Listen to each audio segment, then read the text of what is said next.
नमस्कार मंडळी, आज पुन्हा एकदा तुमच्या भेटीला येत आहे लोणचे रेसिपी. तर इथे एक नंबर चौबाईंच्या हातचं तुम्ही लोणचे रेसिपी बघितली. आता आम्ही गावी आहोत, तर बघूया 2 नंबर चौबाईंच्या हातची लोणचे रेसिपी. तर एका परातीमध्ये आम्ही मिठाचं लेयर लावला, त्यानंतर मोहरीची डाळीचं लेयर लावला, त्याच्यानंतर आपण यामध्ये बडीशोप टाकणार आहे. ती थोडीशी मिक्सरमधून बारीक करून घ्यायची आहे, जेणेकरून आपलं फ्लेवर खूप छान येईल बडीशोपचा. त्यानंतर हे खडे मसाले तळून घ्यायचे आहेत.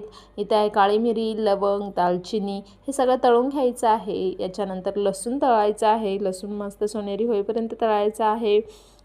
यानंतर आपण यामध्ये टाकणार आहोत लोणचे मसाला. तर आमूलचे 2 पॅकेट आम्ही टाकलेले आहे. तर आमचं लोणचं होतं 7 ते 8 किलोचं, त्यामुळे आम्ही 2 पॅकेट पुरेशी वाटले आम्हाला, तर ते टाकलेले आहे. त्यानंतर अंबारीची मिरची पावडर टाकली आहे, आणि कलर आणि टेस्ट पण छान येते. आणि त्यानंतर घरची थोडीशी तिखट टाकलेले आहेत, हळद आणि हिंग, हे सगळं मिश्रण आम्ही सगळं करून घेतलेलं होतं. त्यानंतर कढीत गरम तेल असं ह्या सगळ्या मसाल्यांवर टाकलं होतं. तर हे असं का करायचं आहे की हे मसाले डायरेक्ट तेलात टाकले असते तर ते जळाले असते. तर नेहमी हे असं करून घ्यायचं आहे. त्याने एकदम जळतही नाही आणि एकदम प्रमाणात आपले मसाले तळून निघतात. तर हे सगळं मिश्रण मिक्स करायचं आहे. तर हे सगळं मिक्स झाल्याच्या नंतर आपण यामध्ये टाकणार आहोत गूळ. तर गूळही कडकडीत गरम तेलामध्ये तळून घ्यायचं आहे.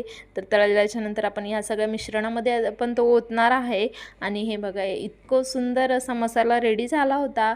याला थंड व्हायला आम्ही पूर्ण रात्रभर ठेवला होता. पूर्ण थंड झाल्याच्या नंतरच आम्ही यामध्ये ज्या लोणच्याच्या खापा आहेत त्या टाकणार होतो. तर खापा मी पहिले पण सांगितलं होतं, इथे पण तसंच केलं होतं, तिकडे पण तसंच केलं होतं. मीठ हळद लावून वाळवलं आणि मग आता लोणचं टाकत आहोत आम्ही. तर हे सगळं मिश्रण त्या लोणच्याच्या खापांमध्ये टाकायचं आहे आणि मिक्स करायचं आहे. तर इथे रेडी आहे आपलं लोणचं. तुम्हाला कसं वाटलं हे लोणचं, मला कमेंट करून नक्की सांगा. तर तयार आहे इथे चमचमीत, झणझणीत आणि आंबट तिखट गोड असं लोणचं तयार. तर आम्ही घेतो लोणचं बरणीत भरून. तोपर्यंत तुम्ही घ्या सबस्क्राईब करून. माझ्या चॅनलला अजूनही सबस्क्राईब केलं नसेल तर नवनवीन रेसिपीज बघण्यासाठी तुम्ही चॅनलला नक्की एकदा भेट द्या आणि सबस्क्राईब करा. इथे डेली व्लॉग्स आणि रेसिपीज येत असतात. तर बाय.